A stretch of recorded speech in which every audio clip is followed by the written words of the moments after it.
Hello children, welcome. Namaskar to all my dear teachers, friends and parents. या व्हिडिओजमध्ये आपण शिष्यवृत्ती परीक्षेच्या अभ्यासाबद्दल अधिकाधिक सराव करत आहोत, जाणून घेत आहोत. विशेषतः इयत्ता 5वीच्या इंग्रजी या विषयासाठी आपण या विषयात अधिकाधिक गुण मिळवण्यासाठी प्रयत्न करत आहोत. आज आपण मिसलेनियस या घटकातील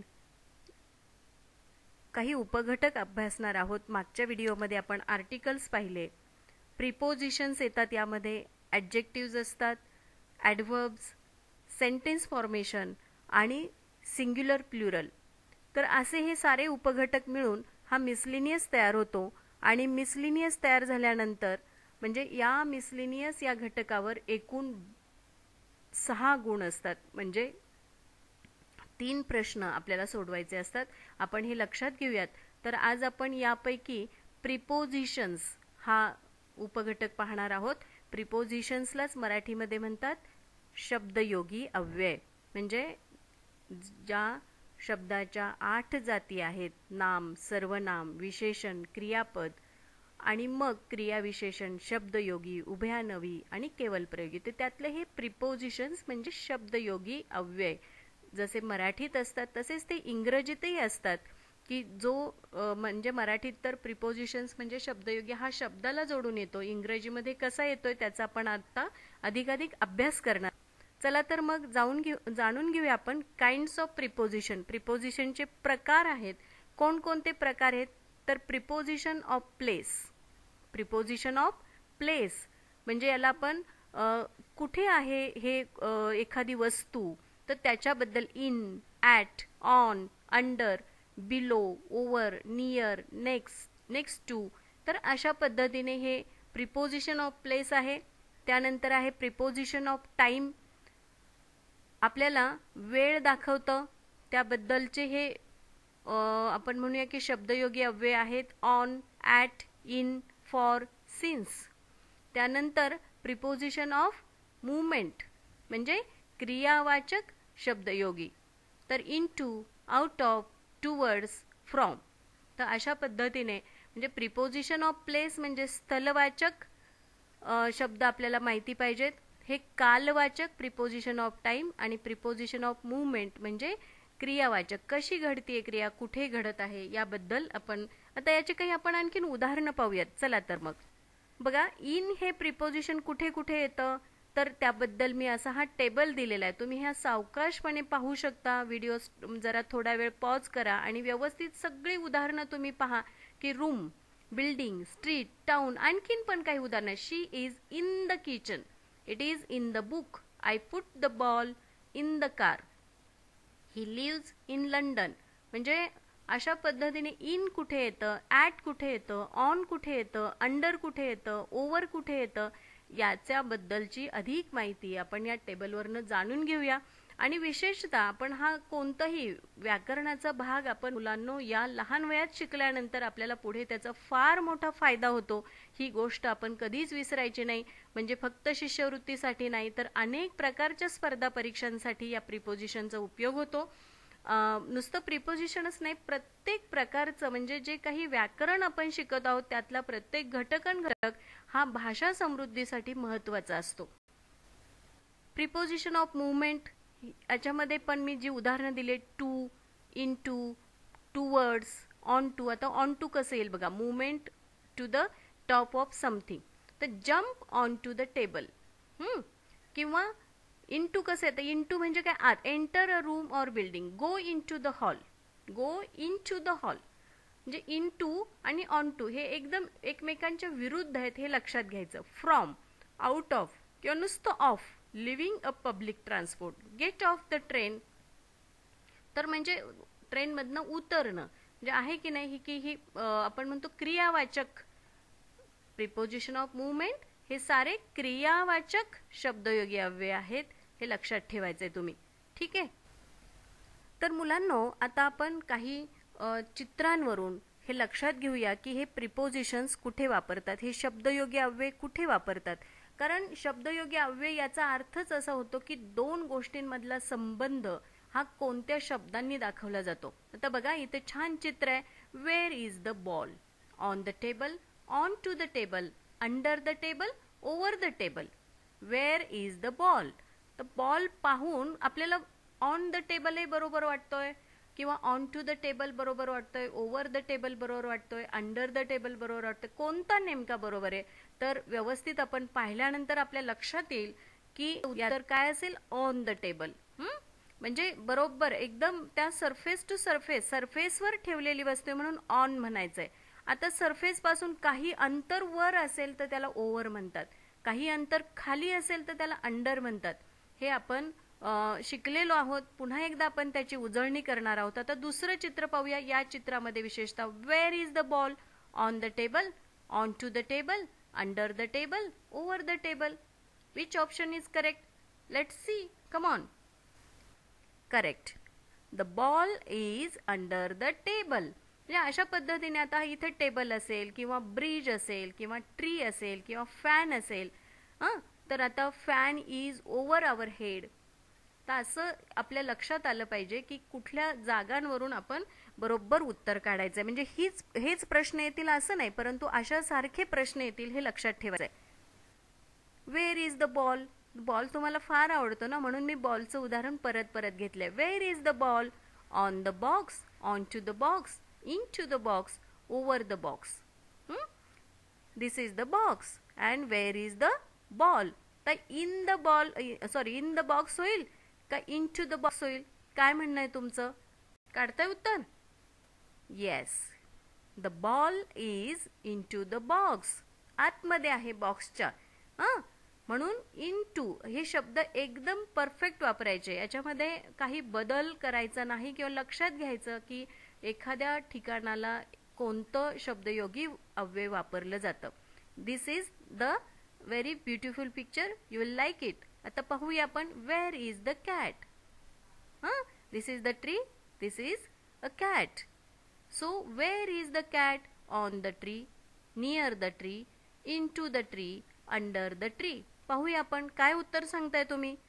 बघा तुम्ही फसणार आहात. मी सांगते तुम्हाला. Where is the cat? त्याचा आन्सर काय म्हणताय तुम्ही? काय म्हणताय? Near the tree. Yes, you are correct. पण तुम्ही सगळे पर्याय नीट वाचलेत का? येस, अंडर द ट्री असं सुद्धा उत्तर असू शकतं. कारण मुलांनो म्हणजे हे बघा, कॅट आणि tree. The cat is near the tree, sorry, आणि the cat is under the tree. झाडाच्या खाली आहे ती बसलेली, म्हणून अंडर द ट्री. बरोबर आहे. तर अशा पद्धतीने मग कॅट असेल, काऊ असेल, डॉग असेल आणि इथे ट्री असेल किंवा इथे ब्रिज असेल किंवा आणखीन काही असेल तर हे अंडर म्हणजे इथे बघा की इथे हे अंतर इथे मॅटर करते. इथे अंतर पाहिजे. आले लक्षात?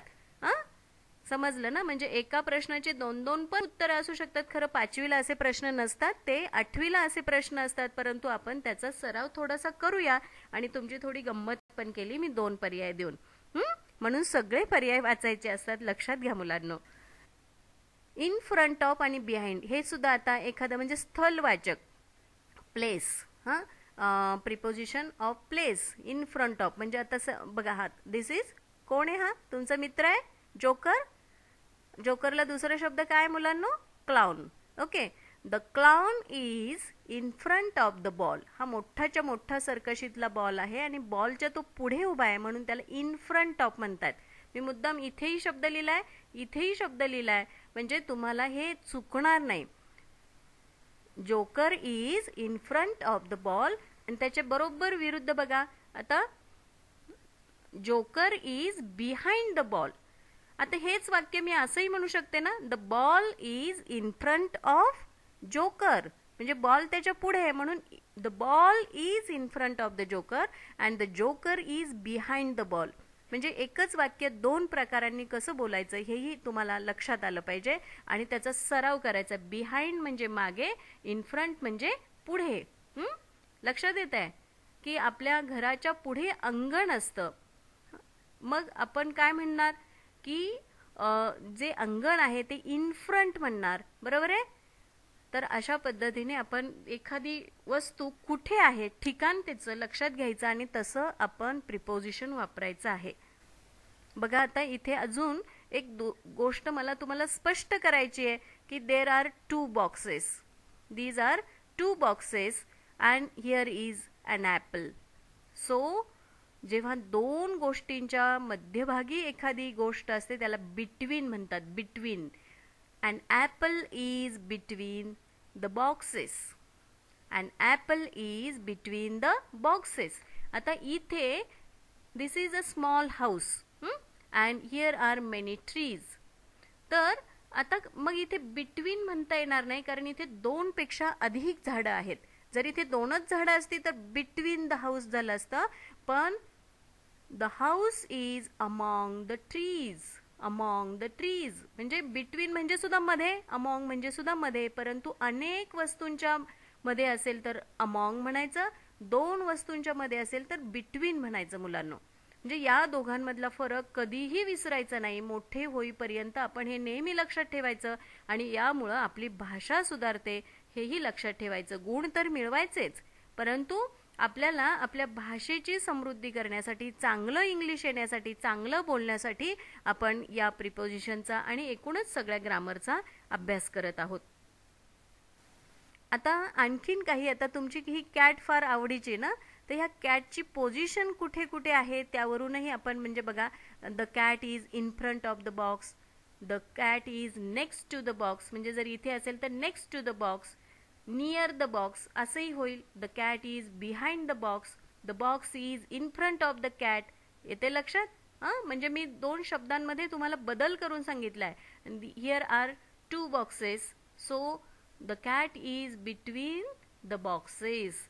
म्हणजे एखादी वस्तू किंवा तिथे तुमचं बरोबर प्लेस पाहून तुम्ही कोणतं प्रिपोजिशन वापरताय हे फार महत्त्वाचं आहे मुलांनो, आणि हे कधीही विसरायचं नाही. हे मी परत परत अशासाठी सांगते की हा प्रश्न अतिशय सोपा असतो, आपल्याला गुण मिळवून देणारा असतो, आपलं स्कोरिंग वाढतं आणि आपल्याला मेरिट लिस्टमध्ये यायला मदत होते. म्हणून सुद्धा या इंग्रजी भाषेचा आणि त्यातील व्याकरणाचा आपण अभ्यास करत आहोत. आता मी तुम्हाला काही प्रश्न दिलेले आहेत या ठिकाणी. तुम्ही ते प्रश्न नीट वाचणार आहात, त्याचा सराव करणार आहात, त्याचे उत्तरं लिहिणार आहात आणि ती उत्तरं लिहिल्यानंतर ती चूक आहेत की बरोबर आहेत तुमच्या शिक्षकांना दाखवा, ताई दादांना दाखवा, आई बाबांना सुद्धा तुम्ही दाखवू शकता ही उत्तरं. कारण ही सगळी उत्तरं तुम्हाला तुमचं आत्मविश्वास वाढवण्यासाठी, तुमचा सराव वाढवण्यासाठी फार महत्त्वाचे. चित्र पाहायची आहेत आणि अशाच पद्धतीचे मी म्हणत नाही की एवढेच प्रश्न सोडवा, तुमच्या पुस्तकातही प्रश्न असतात. आणि मी अजून एक चॅलेंज देते मुलांना तुम्हाला की हा घटक जर तुम्हाला समजला असेल तर तुम्ही स्वतःही यावर आधारित काही प्रश्न तयार करा आणि ते प्रश्न बरोबर आहेत का ते सुद्धा आपल्या मॅमला विचारा, सरांना विचारा. आणि अशा पद्धतीने जेव्हा तुम्ही प्रश्न तयार करू शकता ना तेव्हा तुम्हाला हा घटक खूप चांगला समजलेला असतो. तर तुम्ही अशा पद्धतीने प्रयत्न राहा, तुमच्या मित्रांना तुमचे प्रश्न सोडवायला द्या. काही अडचण वाटली तर शिक्षकांची मदत घ्या, परंतु अभ्यासापासून दूर जाऊ नका. सतत हा अभ्यास करत राहा आणि यासाठीच आपण हे सारे व्हिडिओज करत आहोत. चला तर मग थँक्यू मुलांनो, तुम्ही हे सगळं छान पद्धतीने शिकून घेत आहात, ऐकता आहात, सराव करत आहात. पुन्हा आपण पुढच्या व्हिडिओमध्ये भेटणारच आहोत नवीन उपघटक घेऊन, कारण आपल्याला या मिसलिनियसमध्येच अजून बरेच घटक शिकायचे आहेत आणि थोड्याच दिवसात आपला इंग्रजी पोर्शनही पूर्ण होणार आहे. तर तोपर्यंत तुम्ही शिकवलेल्या भागाचा सराव करा आणि मस्त अभ्यास करा, मजेत राहा. Bye bye.